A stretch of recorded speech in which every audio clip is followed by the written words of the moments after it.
All right, Steve, let's talk about something a little more lighthearted, if you will. A team that is going to the American, like Charlotte, but right now, Conference USA and the front runner in Conference USA. And what a football game that was between the UTSA Roadrunners and the Mean Green of North Texas. A 31-27 final, but I mean, that doesn't even really describe this football game. This was a great one from the very beginning and especially at the end. Take me through this one. I know you watched it play by play. This was a fantastic football game. It was such a great experience, and I was able to share a lot of it, on our Twitter feed. I don't want to focus on numbers. I don't want to focus on technical stuff because A, I'm not a coach, and B, you hear that everywhere else. I want to talk about the dynamic of a terrific football game with two teams that were coming out and ready to face off against each other and try to maximize their strengths. Now, ironically, as the game played out, North Texas, unbelievable rushing team. I think they had a 400-yard game the week before or very soon before this game. Had negative rushing yards in the first quarter. They did find a way to move the ball through the air with their archaic, fossilized remain quarterback who used to be a minor league baseball player in LA. UTSA, we've been talking about it all season. Will they have the first trio of receivers to average 100 yards a game ever in the history of college football, at least at the top level? They really found it. They were more effective running the ball throughout the game. Even again, it was a 6-3 halftime score. So you're like, well, what are you talking about? Whatever offense was happening, it was the opposite of what you would expect. Right. And as far as the defensive strengths, North Texas has been giving up a bunch of passing yards. I think it was surprising to them to give up the run, and UTSA really completely shut down the running game. So I think it's only fair when you're keying in one aspect of a team's offense. I think you're prone to have missed coverages when they do throw the ball when you're not expecting it, when everything is geared to the front seven. So it was such an interesting game to watch unfold because it's like, but I didn't expect 6-3 at halftime, and I didn't expect these teams to be successful where they were, but they punch for punch, drive for drive, they matched it. And that is what makes a great football game. Yeah, this had Western Kentucky game vibes all through it, especially in the second half, I should say, because the first half, it started a little slow, kind of like FIU, not going to lie. I was a little nervous at first with Frank Harris and the offense because there was, the interception in the first minute of the football game. There was the fumble. There was another mishap, I believe, already in the second half. But the defense did a fantastic job stopping North Texas to only a couple field goals. And, obviously UTSA gets one themselves. Obviously, when you look at this team, defense has been a struggle for the majority of the season. When we talk about this team, we're really usually talking about Frank Harris. He's usually at the top of the leaderboard in passing yards, how these wide receivers are so good. We have a guy that plays defense or was on defense 2 weeks ago and now is a starting, left tackle, left guard. Mm-hmm. So this offense is incredible. Usually we're talking about the woes on defense. The front seven really did a great job this week. They were great. Fantastic. You talk about North Texas being a running team. Well, they only had 22 yards total rushing on this one, on 21 attempts, might I add. Now, one of their touchdowns was a rushing touchdown. It was on a pretty great option. Don't get me wrong. That was a great run. I really did think that was great for North Texas. It was in a very crucial time, might I add, too, towards the end of the football game. But the second half rolled around, and UTSA woke up. North Texas really kind of woke up, too. And just like you said, they went pound for pound. At the end of the game, Frank Harris took over. And all the woes that he had at the beginning of that football game, where he had the interception, he had the fumble, he had the mishap, he had nothing to worry about. He started looking good. He started taking the ball into his old hands. He started to call his own number a few times and looked well doing it, especially on a pretty important 4th and 1 that wound up getting into I believe, a 13-yard gain for him. And that really started setting up their comeback. I really like what Frank Harris did overall, and he didn't even have to throw like godlike numbers. What I like about what Frank Harris has done in the last few weeks, and to me, I think this is growth. And this is something that we need to see from a quarterback that we think could play at the next level, right? Because we do think that Frank Harris could be at the next level. You've been talking about it. You want him on your dang Giants, even though your Giants are 5-1 right now. Come on.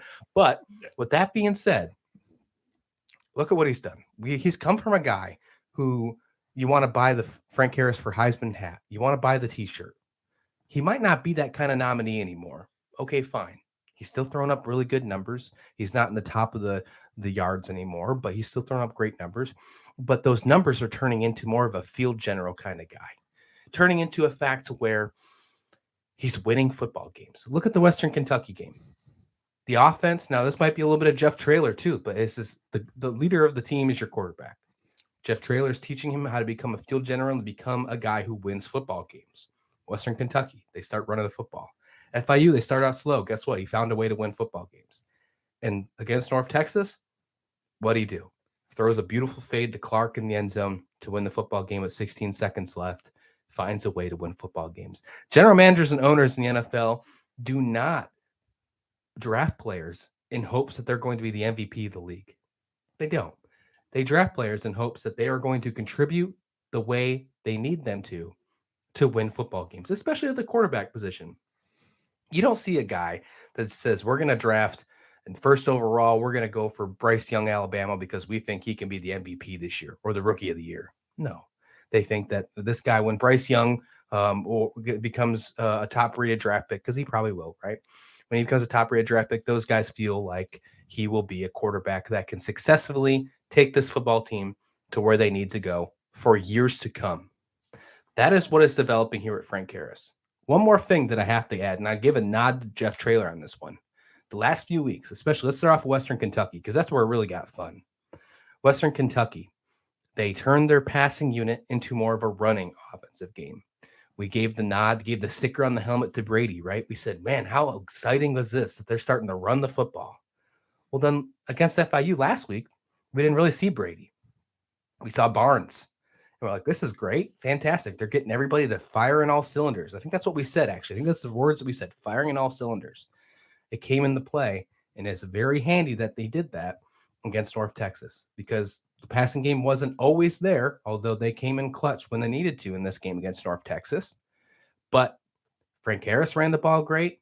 Brady ran the ball fantastic, and Barnes ran the ball very good in this football game. I believe all of them were over 50 yards at least. I don't think any of them hit 100, but when you have all of them over 50 yards, I believe Brady was close to 85.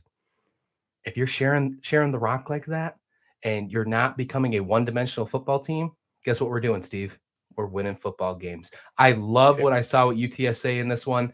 I'm really excited to see them back on the field. Unfortunately, we're not going to see them this week, but when they come back against UAB, it's going to be another team, a team that I believe that can win out and go 10-2 and be in a very good position for a bowl, a very nice bowl at the end of the season.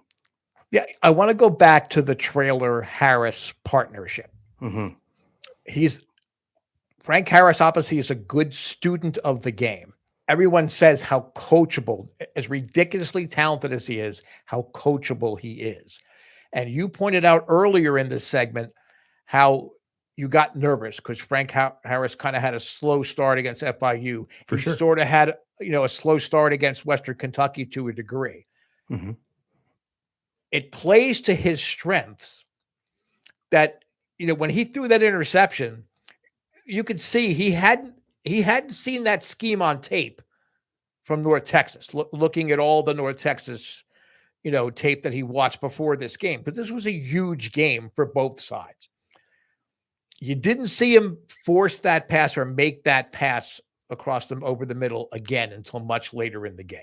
He reacts to what is the situation in front of him, and he's so talented, and he has such a talented core around him that he can change without really blinking an eye how his team is going to score and how it's going to exploit the defense. That is why Frank Harris is going to be an NFL quarterback. And again, I keep saying I want him to be on my Giants, but I think I'm thinking of a coaching tandem. Indianapolis and Frank Reich, assuming Reich survives the season, Yeah. that's that's the new luck for Indianapolis. You have Reich there. Frank Harris would just seamlessly fit into that system. It's amazing. And I need to give a shout out and I need to give credit. I've been fortunate enough that Frank Harris's father has sent me some private messages. And he has said multiple times, it's great you've been talking about the receivers. Don't sleep on Cardenas, the tight end. Frank really depends on him. He always there when a big play has to be made. And he made a poster child catch that set up the winning touchdown. Easily. I still don't know how he caught it, but he ran the perfect route. It was overthrown a little bit, but Cardenas just literally reached up and with one hand hauled it down for a big deal. UTSA should have had more than one vote for the top 25. And I've been criticizing Cincinnati all season. They're not that good. I will give you the Tulane is better than UTSA. UTSA would blow Cincinnati out of the stadium. I'm sorry. I cannot wait to see UTSA in a bowl game this year because they're going to play somebody who's not in their conference. And we saw them against Houston, a game they should have won. If Houston was a game now in the season, UTSA would win by 2 scores. Yes. I don't know about the Texas game. Maybe they take the loss there. Texas game got tough at one point. Sure. The secondary is what killed me in that. And as I've talked about in the past, this front seven was amazing this week. If they had a better secondary, that's my biggest gripe with UTSA right now. And that's something they're going to have to fix when they go to the bigger, better conference next year. And I know they're going to. That's going to be a focus. There's going to be a lot of issues they're going to have to figure out, and that will be one of them. Probably a main focus, might I add. But this team easily could have been a one-loss football team if that Houston game was a little different in the season. Regardless, you can't take those back. This is a team that can easily go 10-2. They're going to be in a really good bowl game, and they're going to put UTSA on the map. If they're not there yet, if you've been sleeping on them since last season when they won the conference championship, well, they're not going to anymore because you're going to see this team in a pretty prestigious bowl, and they're going to put up some good numbers. Hopefully they play a Power 5 school and they show them what's up. That's what I would love to see. I would love to see UTSA against a Power 5 school and they show them exactly what's up. Yeah, I'm glad you said that because I was about to say at the top of my letter to Santa, on top of my list. Okay. I'm saying, Santa, please let UTSA play Penn State and embarrass them. It will make all of the gifts you didn't bring me all these years, Santa, I'll forget. I'll never mention them again, and I'm going to put them aside. Give me Penn State. Give me an SEC school and let UTSA show what they're all about. I think they can take care of it. I know right now we talk about them right now against they only played one Power 5 school this year, and that's obviously Texas, and that was a tough loss for them. But looking at this team right now, they figure out a little bit about their secondary in the next month or so, head into the bowl season, and have a good time because they're going bowling. They got their 6 wins. They're going bowling. And obviously that's not going to be just a 6-team in the bottom of the barrel bowl. They're not going to the Jimmy Kimmel Bowl. All right. So they're going to a pretty decent bowl. I mean, they might be in the running for an NY6 bowl. I think they're going to be on the borderline. I'd call them a bubble NY6 bowl contender. That's how good I feel they'll be, especially if they get to 10-2. That's the only way they can get to an NY6 bowl with 2 losses. But with that being said, they will be in the top 25 when the season's over. They will be a 10-2 team. I do feel that. UAB is going to be their next toughest competition. It's probably going to be their toughest competition for the rest of the year. Yeah. Once they do that, I mean, in my mind, they're smooth sailing. I'm really looking forward to this one. I'm really looking forward to what UTSA has to do. I'm actually really bummed that they don't play this week because now we're going to have a different topic to talk about from our UTSA fans. We don't get a preview for them. We actually got to pick another 5 for Friday. We don't have one of those automatic bids pop in there with a check mark this week. We'll have to have a break-in segment because I do have my Roadrunner hat coming. There it is. From the campus bookstore. So as soon as it gets here, maybe we'll break in live and you'll see me take it out of the box. And might be a good time to wear it for the Saturday live show. It's supposed to be here. either for Ooh, 5 for Friday or for Saturday. So I hope all to right. be able to have it. All right, Roadrunner fans, if you heard that, join us in on the Saturday morning live show. Check out Steve and his new gear. Checking out that little meep meep. Hit that up. All right, fantastic.